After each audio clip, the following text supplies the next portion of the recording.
What's up, everyone? I would like to talk about the C8 Corvette GRANDSPORT and how GM could possibly be killing off this brand that has been with us for so many decades now. But once again, if you guys have not subscribed to this YouTube channel yet, please do so. And yes, you heard correctly. It is possible that General Motors could be killing off the GRANDSPORT name and bringing in the E-Ray for the replacement for the C8 Corvette GRANDSPORT. I'm going to drop some knowledge on the GRANDSPORT history and what the E-Ray may end up bringing to the table. The first GRANDSPORT 1. You guys see a familiar face? Yes, this is Czar, the Corvette's first lead ever engineer in the Corvette world. Not only do we owe this man big props to creating the GRANDSPORT, but just being behind the Corvette as a brand, period. I mean, think about it, guys. We now have a mid-engine Corvette. We never ever thought that was going to be something that we was going to ever get in our lifetime, because we always believed that Corvettes were always supposed to be front engine.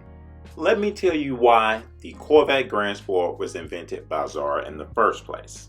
Duntov wanted to create a Corvette that can definitely be entered in the 1963 24 Hour of Le Mans. You guys know that's a huge race. Czar was hopeful for the success of the Corvette GRANDSPORT.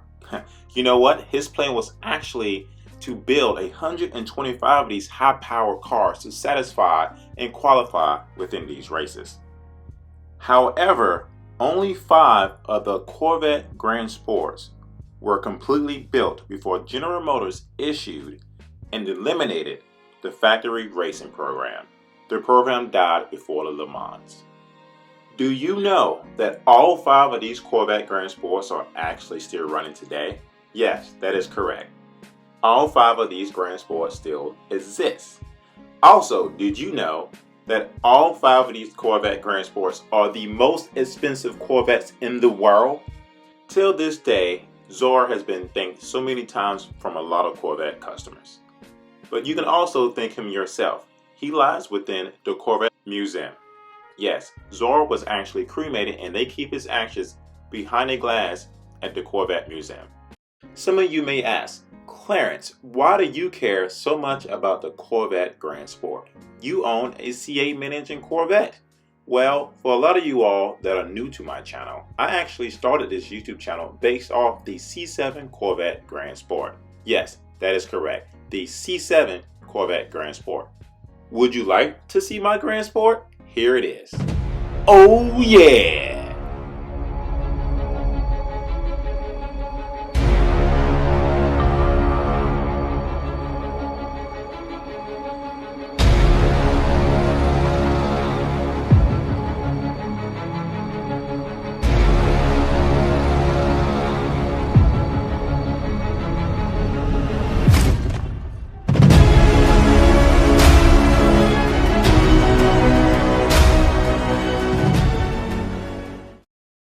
I love that song, you guys. But anyways, fast forward 20 years later, the Corvette team decided to hit the market with the Z51 performance handling package on the C4 Corvette.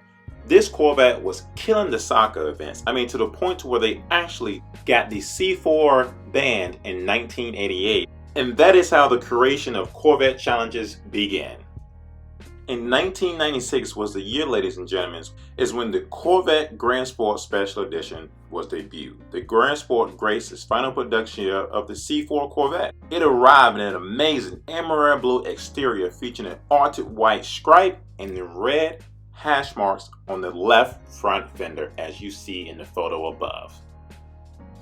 Now we'll fast forward again to 2017 to the picture you see on the screen.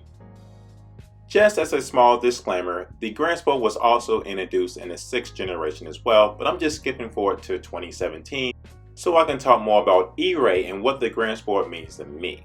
So as you see, this GRANDSPORT was definitely nice. It was one of those GRANDSPORTs that cost you a crap ton of money because General Motors decided to debut the 7th generation Corvette in this same color, in this same spec, and I had a few buddies of mine who actually owned the same exact spec. Now fast forwarding to 2020 with the C8 Mid Engine Corvette.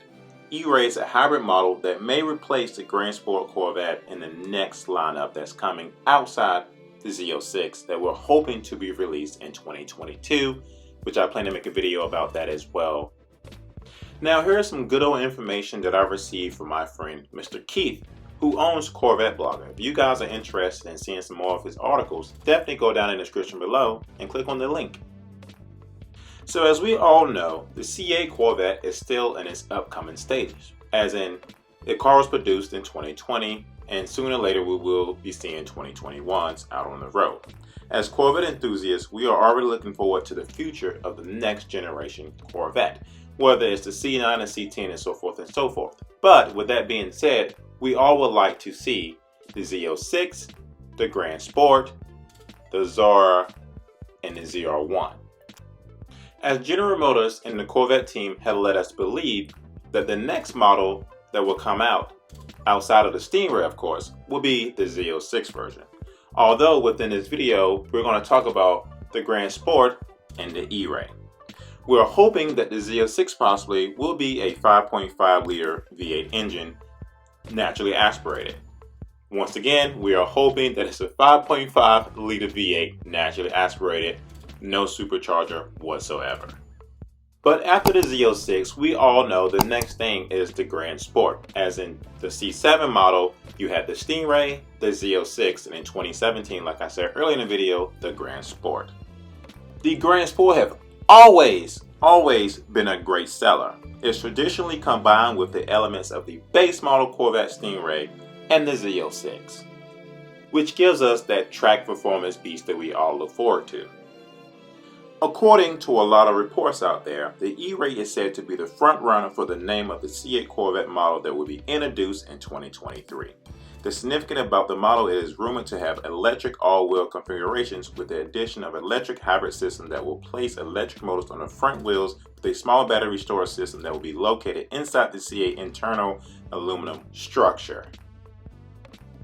Now for me, I don't know about some of you all, but for me, I have seen early reports stating that the 2020 Corvette Grand Sport will feature 600 horsepower and 500 foot-pounds of torque. Now this is definitely unconfirmed, obviously because this car has not been released yet and General Motors haven't said anything about this vehicle. We are just speculating like we did in the past. So ladies and gentlemen, GM has already announced its full support for the electrification with a $20 billion investment for the EVs. The company recently revealed its largest motors and drive units for the General Motors EV program, which will be underpinning for its corporate-wide mandate to launch the 20 EVs in the next few years. Most of the engineers that was usually on the Corvette team has now been shifted over to the electric team so they can go ahead and start playing with some of the ideas of making the C8 Corvette or future generation Corvette an all-electric vehicle.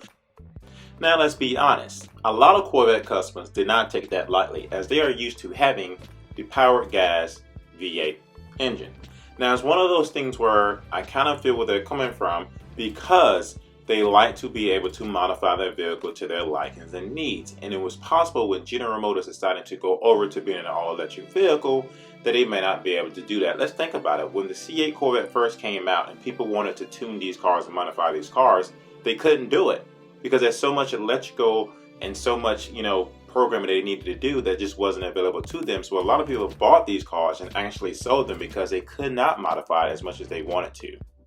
But let's face it, a lot of car companies out there have already decided to go all electric with some of their vehicles.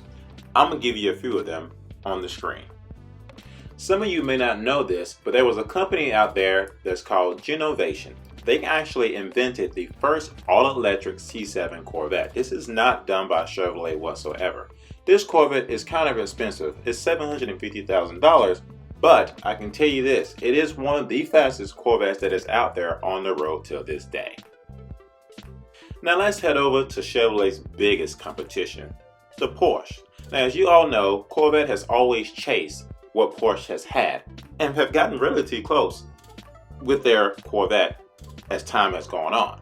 But the Porsche has created the next all-electric Taycan. This thing is such a beast. Now granted, this is a four-door vehicle. At some point, Porsche has already probably started creating their all-electric 911.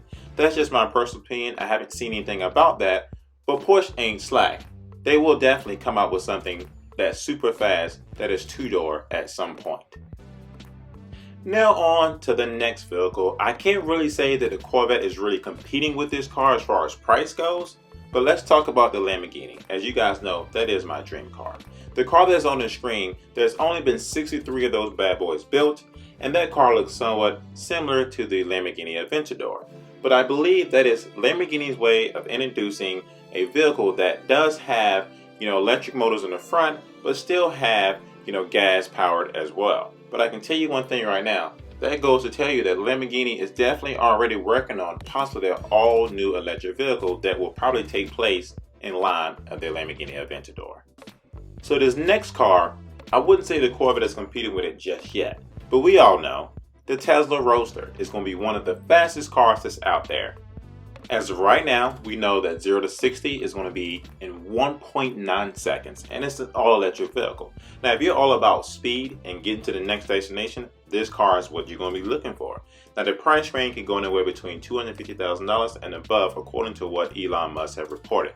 But it's one of those things where, like I said before, you guys, a lot of car companies are starting to switch to all-electric vehicles. So Chevrolet is now still trying to keep up with the trend. At one point, they went from not being up with the trend, with still having a front-engine sports car, now going mid-engine, now to have to go from mid-engine to all-electric as well. That's just how the things are keeping up. I mean, as of right now, as I'm making this video, there will be a new technology that's invented that we just don't know about. GM first trademarked the name E-Ray back in December 2015 and followed with the renewal of the name in late July 2020. Changing the name of the Grand Sport model to E-Ray is most likely a pure marketing play that will allow the company to showcase the hybrid technologies on the GM Halo car, as we all do and truly love the Grand Sport name and what comes along with that heritage and that history. But ladies and gentlemen, it seems that General Motors have killed off the Grand Sport in place of the E-Ray for the Corvette's first hybrid model. So ladies and gentlemen, how do you feel about this new information? Do you think General Motors should keep the Grand Sport name or get rid of it for the new name E-Ray? Leave your comments down below. Definitely smash that subscribe button and give this video a thumbs up. See you guys later. Is your seatbelt fastened? All right. Let's go.